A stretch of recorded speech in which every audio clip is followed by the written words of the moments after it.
শেখুল হাদিস শব্দ শুনে শেখুল ইসলাম আল্লামা তাকে ওসমানে দামাত বারাকাতুহুম বললেন, ঢাকে ওয়ালে।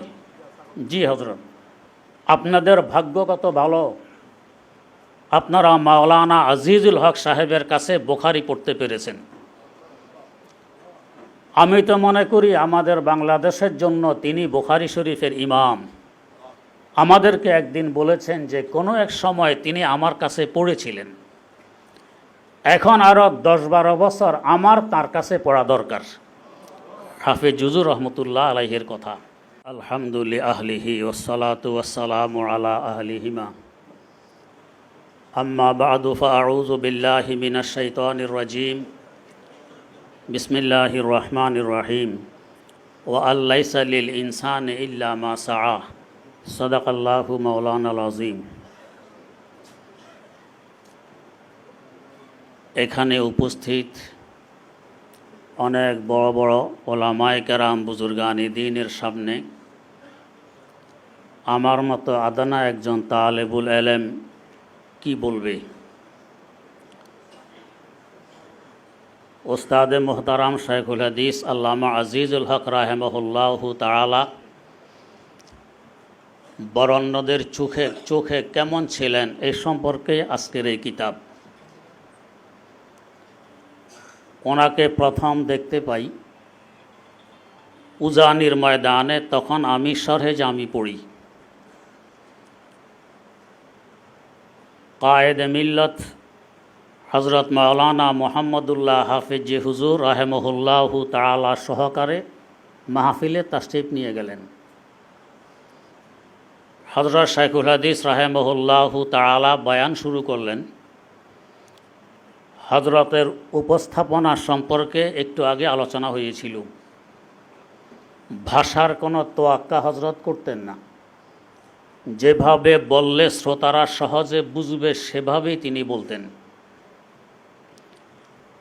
হজরতের ব্যতিক্রম ধর্মী একটি ভঙ্গিমা ছিল। খুতবার পর হজরত 2টি শের পড়লেন।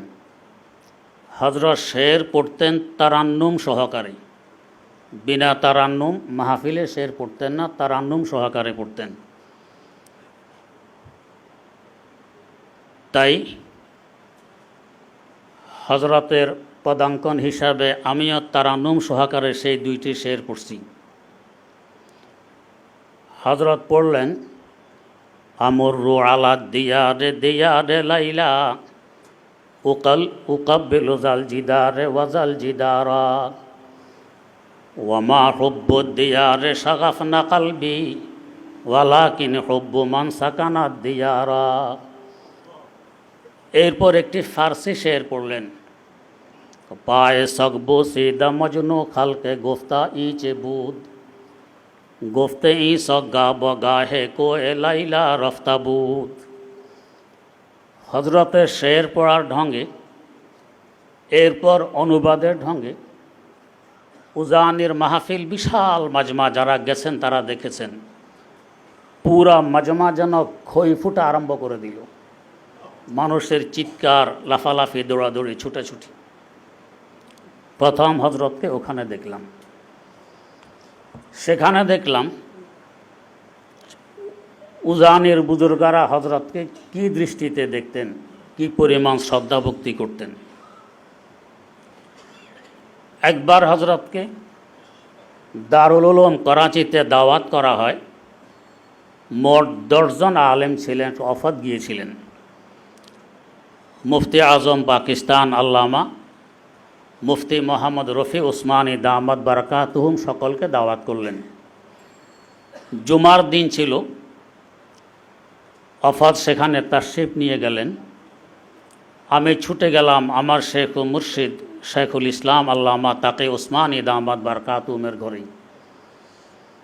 হজরত বেরিয়ে আসলেন, সংবাদ দিলাম যে হজরত শেখুল হাদিস দামাত বারাকাতুহুম তাশরিফ লাই। হজরত জানতেন না যে ওনাকে দাওয়াত করা হয়েছে।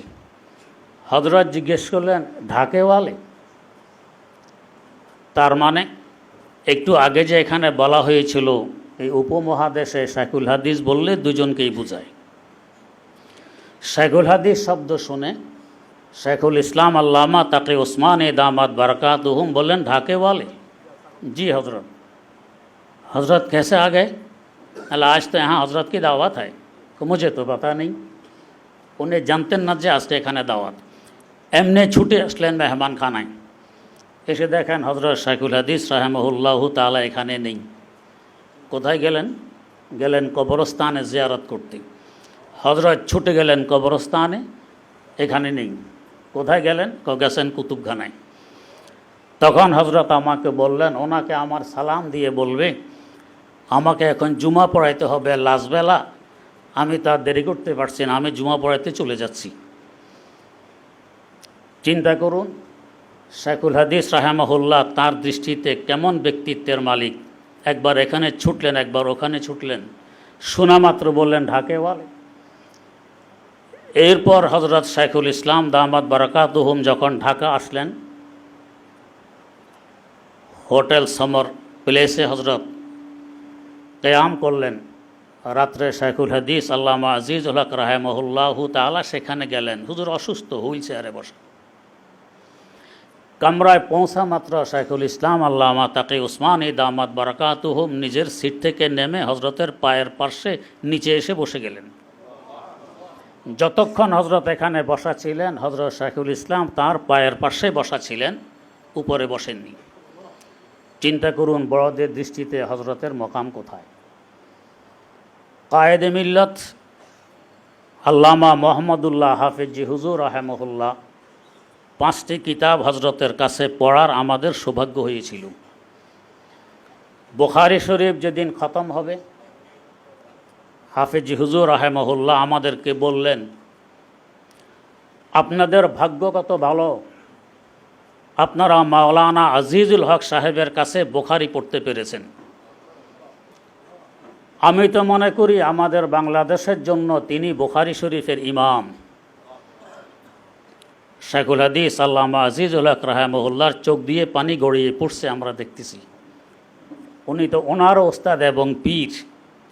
ওস্তাদ এবং পীর ছাত্রকে বলতেছেন তিনি আমাদের দেশের জন্য বুখারী শরীফের ইমাম। হযরত শেখুল হাদিস আল্লামা আজিজুল হক রাহিমাহুল্লাহ তাফসিরে তাখাসসুস করেছেন। আমরা ধরলাম যে হযরত আমাদেরকে তাফসির পড়াইতে হবে। হযরত রাজি হলেন রমজানুল মুবারকে পড়াবেন। প্রত্যহ সকালে 7টার দিকে হযরত আসতেন, 10টা পর্যন্ত একটানা 3 ঘন্টা তাফসির পড়াইতেন। প্রত্যেক দিন হযরতের পীর ও মুর্শিদ এবং ওস্তাদ হাফিজি হুজুর রাহিমাহুল্লাহ এসে ক্লাসে বসতেন। হযরত দাঁড়াইয়ে যেতেন, আমরাও দাঁড়াইয়ে যেতাম, একটা হুলস্থুল। এরপর হযরত উপরে নেশাস্তে বসবেন না, হাফিজি হুজুর আছেন। আমরা 2টি নেশাস্তের ব্যবস্থা করলাম, একটিতে হযরত বসতেন, একটিতে হাফিজি হুজুর রাহিমাহুল্লাহু তাআলা বসতেন। এই দীর্ঘ 3 ঘন্টা রোজা অবস্থায় হাফিজি হুজুর রাহিমাহুল্লাহু তাআলা বসে বসে তার তাফসির শুনতেন। আমাদেরকে একদিন বলেছেন যে কোনো এক সময় তিনি আমার কাছে পড়েছিলেন, এখন আরও 10-12 বছর আমার তার কাছে পড়া দরকার। হাফিজ হুজুর রহমতুল্লাহ আলাইহির কথা চিন্তা করুন। আল্লাহ রাব্বুল আলামিন তাকে এই মকামে পৌঁছিয়েছেন। এর পিছনে বহু কারণ আছে। বড় একটি কারণ বুজুর্গানে দ্বীনের দোয়া। তিনি বড় মুআদ্দব, বুজুর্গানে দ্বীনের সামনে বড় বিনয়ী ছিলেন, যার দরুন আল্লাহ পাক তাকে এত উপরে নিয়ে গেছেন। আরেকটি কারণ ছিল তিনি ছিলেন পারিশ্রমিক, অলস ছিলেন না। সকালে বাসা থেকে বের হওয়ার সময় বাজারে ব্যাগ সাথে করে বেরিয়ে আসতেন। ব্যাগ মাদ্রাসায় রেখে আমাদেরকে পড়াইতেন বুখারী শরীফ। এখান থেকে ব্যাগ হাতে নিয়ে কামরাঙ্গীর চর যেতেন, সেখানে পড়াইয়ে ফেরার পথে বাজার করে বাসায় ফিরতেন। সকালে একবার বুখারী শরীফ, আবার আসরের আগে 1 ঘন্টা বুখারী শরীফ, আবার মাগরিবের পর থেকে এশা পর্যন্ত আবার বুখারী শরীফ, এবং শুক্রবারেও 7টা থেকে 10টা পর্যন্ত পড়াইতেন বুখারী শরীফ। এরপর আবার কিল্লার মসজিদে তাফসির করতেন, আমরা সেখানে তাফসির শুনতাম এবং হযরতের পিছনে নামাজ পড়তাম। এই পরিশ্রমে আল্লাহ পাক তাকে এই পরিমাণ এগিয়ে নিয়ে গেছেন। এই কিতাবের উদ্দেশ্য শুধু দেখা নয়, কিছু শিখা।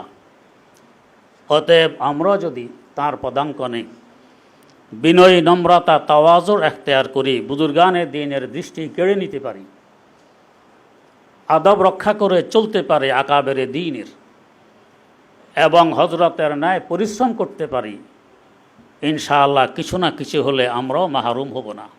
আল্লাহ রাব্বুল আলামিন আমাদেরকে তৌফিক দান করুন। সুবহানাল্লাহি ওয়া বিহামদিহি, সুবহানাকাল্লাহুম্মা ওয়া বিহামদিক, আশহাদু আল্লা ইলাহা ইল্লা আনতা আস্তাগফিরুকা ওয়া আতুবু ইলাইক।